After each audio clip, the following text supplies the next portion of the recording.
Jesus é o único que nos liga a Deus e nos torna agradáveis ao Pai. A terceira coisa que nós podemos obter do nosso relacionamento com a verdade é a vida eterna. Em verdade vos digo, disse Jesus, se alguém guardar a minha palavra, não verá a morte eternamente. João 8,51.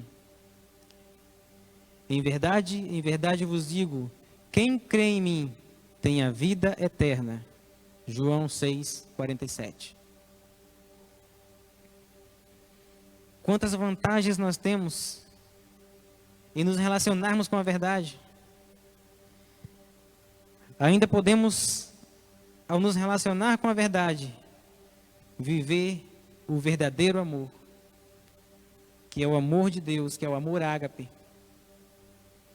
E a Bíblia diz que esse amor, lá em 1 Coríntios 13,6, não se alegra com a injustiça, mas regozija-se com a verdade. O verdadeiro amor, ele nos conduz à verdade. Se não há verdade, não há amor. É simples assim. Então, nós precisamos entender que é nosso dever, como cristãos, viver a verdade e viver pela verdade. O apóstolo Paulo diz em 2 Coríntios 13,8, porque nada podemos contra a verdade, senão em favor da própria verdade. No Salmo 15, verso 2, está escrito, o que vive com integridade e pratica a justiça e de coração fala a verdade. É assim que nós devemos viver. Integridade, justiça e verdade. Nós precisamos, também como cristãos, entender que é nosso dever testemunhar a verdade.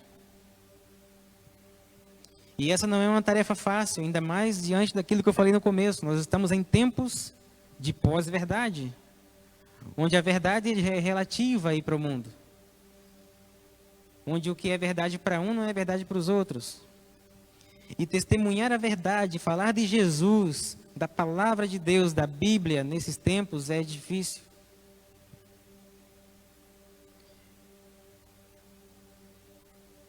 Aquele que isto viu, testificou, sendo verdadeiro o seu testemunho, e ele sabe que diz a verdade, para que também vós creiais. Esse é o testemunho do apóstolo João, em seu livro, no capítulo 19, versículo 35. João testemunhou a verdade, mesmo diante de uma grande perseguição. Não sei se você conhece a história do apóstolo João, mas ele foi até o fim com Jesus.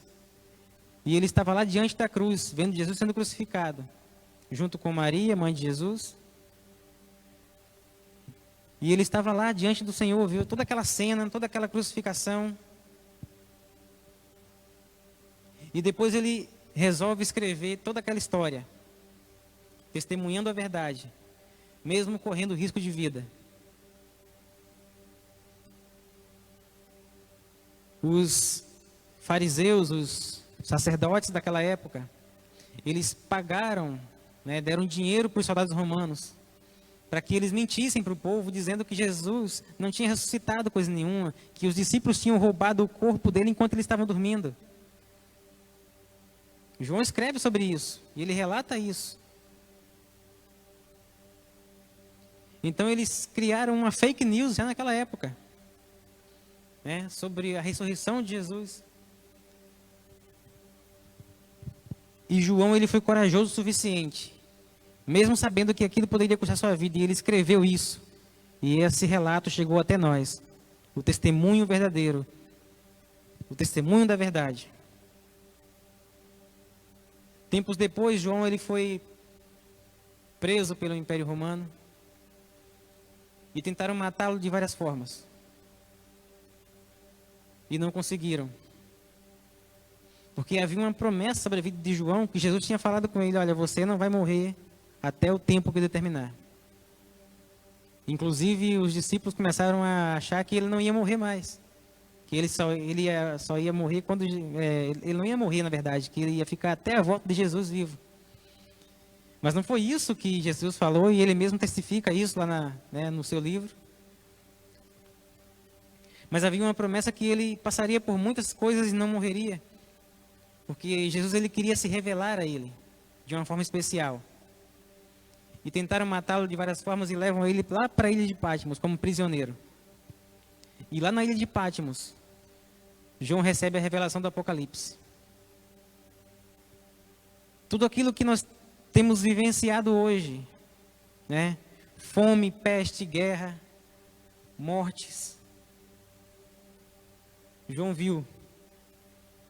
O próprio Senhor, o próprio Jesus revelou para ele. E era isso que Jesus tinha preparado para ele. Falou com ele: você não vai morrer enquanto eu não te mostrar essas coisas.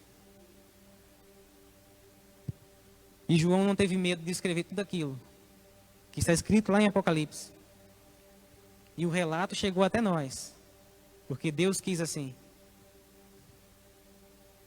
Porque Deus, ele zela pela sua palavra, ele zela pela verdade. Porque a verdade é eterna. E por mais que os homens tentem, eles não vão conseguir sufocar a verdade. A mentira tem pernas curtas, mas a verdade, ela sempre aparece. Por mais que repitam uma mentira várias vezes, tentando nos convencer de que é verdade, a verdade sempre será revelada. Porque a verdade não se trata apenas de fatos, se trata da pessoa do próprio Deus, Jesus. Então nós não podemos nos calar diante de tudo que nós temos vivido, temos visto e ouvido. Devemos sempre testemunhar a verdade. Sempre devemos falar da palavra do Senhor. Como diz lá em Provérbios 8:7, porque a minha boca proclamará a verdade, os meus lábios abominam a impiedade. Que a sua boca, que a minha boca, seja sempre fonte de verdade. Que o pecado jamais saia de nossas bocas. Que possamos semear a verdade sempre. E rejeitar a mentira no nome de Jesus. É nosso dever como cristãos amar a verdade, acima de todas as coisas. Efésios 4:15 fala assim: mas seguindo a verdade em amor, cresçamos em tudo naquele que é a cabeça, Cristo. Devemos lutar pela verdade. Eis as coisas que deveis fazer, falou o profeta Zacarias no capítulo 8, versículo 16. Falai a verdade, cada um com o seu próximo.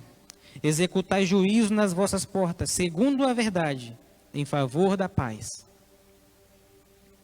E em Efésios 6,14, diz assim: estai, pois, firmes, cingindo-vos com a verdade e vestindo-vos da couraça da justiça. Justiça e verdade são inseparáveis. Agora eu quero te fazer a mesma pergunta que Paulo fez à igreja da Galácia, à igreja dos Gálatas. Lá na Epístola aos Gálatas, no capítulo 4, versículo 16. E eu quero fazer essa pergunta para você nessa noite. Tornei-me porventura vosso inimigo por vos dizer a verdade? Será que eu me tornei inimigo de vocês porque eu estou falando a verdade? Eu espero que não. Eu estou falando agora, espero que não.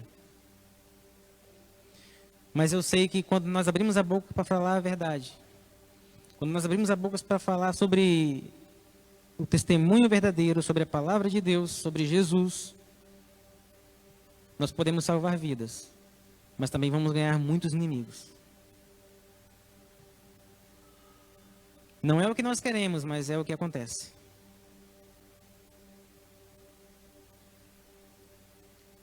A igreja ela sempre foi perseguida, desde o começo. Porque sempre falou a verdade. Sempre proclamou o evangelho do reino.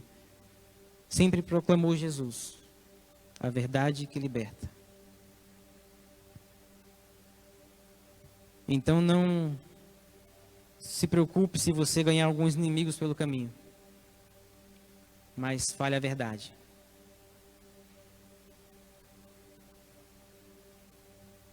A paz, se possível, mas a verdade a qualquer preço. Já dizia o reformador Martinho Lutero. O conselho que eu deixo para você nessa noite se encontra em Provérbios 23, que diz assim: compra a verdade e não a vendas. Compra a sabedoria, a instrução e o entendimento.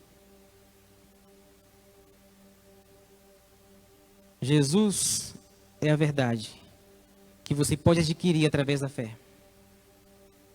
E não abra mão dele depois que você o adquirir. Não abra mão da verdade. Não abra mão daquilo que vem com Jesus sobre a sua vida. Não abra mão da sua liberdade, não abra mão da verdade, não abra mão da justiça. Não abra mão de Jesus. De jeito nenhum. Você pode dizer amém? Vamos ficar de pé? Vamos orar ao Senhor. Baseados na verdade. Baseados na palavra. Se vivermos pela verdade, nós devemos morrer por ela. Dar a vida pela verdade. Porque a verdade não está à venda. A verdade é Jesus. E nós não abrimos mão dele. Amém?